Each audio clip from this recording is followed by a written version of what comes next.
We good? I don't know. Are you good?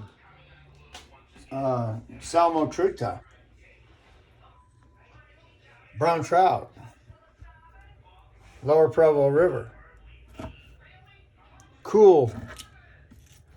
Or excuse me, hot summer with no precipitation to wash, no rain to wash shit into the Provo River to cause these fish to be off flavor. So I'm expecting these fish, these brown trout, to be really good tasting.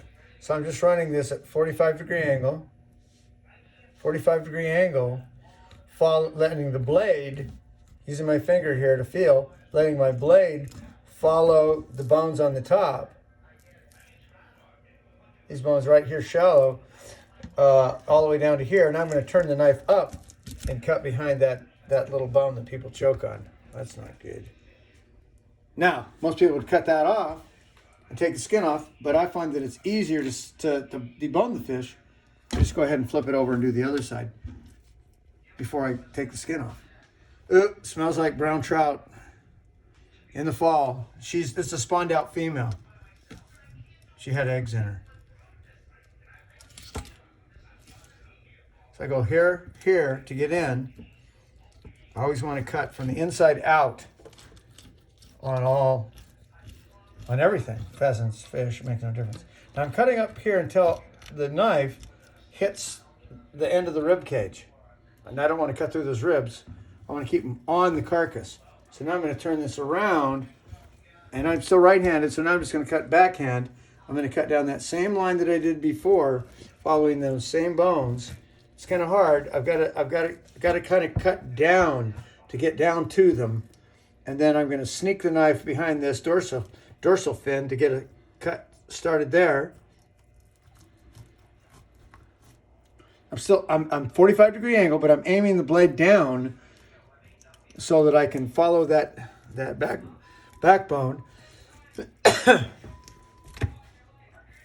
COVID caw. Cut up behind there. Now I can go cut that side off. So now there's a row of bones, as we all know, that sticks up out of the rib bones into the meat. And those are those little epipleural bones. We want to cut those. We can usually eat those, so we're going to leave them in the meat. And so I'm going to cut through them. So I'm just going to get it start.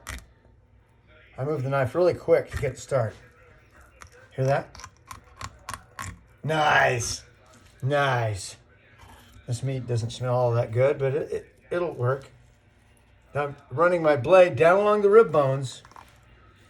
And carefully, I don't want to cut through the rib bones. I just want to cut all the way through to there. Now from here, I can almost tear the meat off those rib bones to get that off, rather than risk cutting with the knife. And there's one side. Now the other side, same. I've already cut through here, but I haven't cut through the anal fin yet. So I'm gonna poke the knife through. Look, I'm gonna poke it through right at the base of the anal fin. Look at that. I can cut it out the back. I've got that started. Kind of like the other side. I'm going to back cut along that fin to the rib cage, same as before. Now I've got to cut through the epipleural bones. Ooh, did you hear it? It went through. Meat's kind of soft because the fish just spawned. Female, she's all wore out and everything's used up in her, and so I'm kind of combination of cutting and ripping that off. There's the carcass. I could take the cheeks out on a male if it was big, but I'm not gonna bother. These females, the cheeks are not very big. Flexible skinning knife. People call them fillet knife. It's not a fillet knife, it's a skinning knife.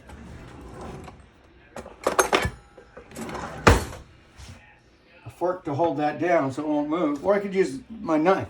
I could use the blade on my other knife. I could poke that in like that to hold it, to get it started. Once I get it started, now I can use my fingers to hold it, or a fork, or skinning pliers. I like skinning pliers because they stretch the meat really nice. Grab some skinning pliers. Skinning what pliers. I like using nowadays. Skinning pliers. Oh, worth their weight in Better gold. than fork. Oh, a lot better than fingers and forks and all kinds of things. So now this will stretch that skin.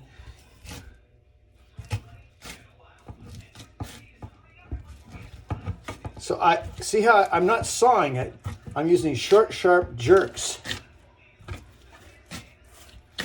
Look at that. Clean, nice. And now I left a little skin on this up here on the top, but I need to get rid of this belly meat, especially on these brown trout that are going into the, coming into the fall. They've been spawning. They just don't. So that fatty tissue is not very good to eat. And then I can carve this skin literally right off. I can do it from that side, or I can do it from this side by just cutting at an angle. And I can I can see that, how it came off. Look at that. See that? That fat. So a lot of times, I didn't want to do that. That was messed up. So a lot of times I'll lay it down and I'll cut that fat off like that on the back. Other one. Boom. I can get it started by just grabbing it. Don't have to do any of the fancy stuff. Get that in. Lose a little meat here, but not much. No water. No water. If you put water on this board or anywhere near any of this, it is a slippery, slimy mess. Don't use water. Water is your enemy, whether it's red meat on deer and elk or trout. Whatever. Or squirrels. Or squirrels. Or rabbits. Or rabbits. Or whatever's wild. Whatever's meat. So again, I'm going to cut down this belly to cut some of that fat off, and at the same time I'm removing the ventral fins.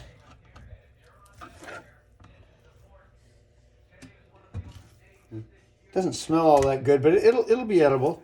And again, so I can cut this fat off by just angling it off like that.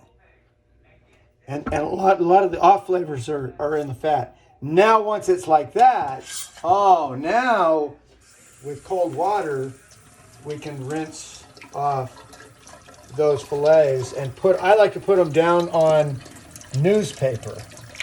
Put them down on newspaper. Oh man, look how slippery this got. Holy criminies. You couldn't stand on that.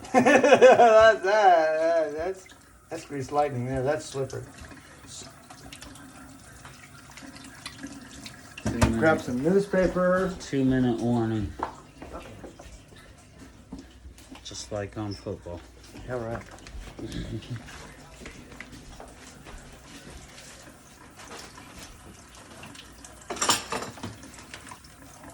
So now we're going to put the fillets, once they're washed off fairly well, down on newsprint to absorb the water off. Both sides, and then I can cook it however I decide to cook it as fillets. Also, to make things a lot easier, it's a lot easier working with halves than fulls. Mm-hmm. So I cut these fillets, especially on a larger trout like this, in half, and on small trout, I wouldn't even need to fillet, would I? With salmon, I would have 3 fillets like that. Why, you'd ruin one? No, I could cut them into 3s because they were so big. Oh, 3 each. I see. So you got 6 when you're all done. Yeah, nice. Yeah, or more. You know, you got a big salmon when you cut the fillets in half, and then you cut those halves in half, and so now you've got 4 each side, which means 8 fillets. I'd get some of them being this wide, but they were half pounds. And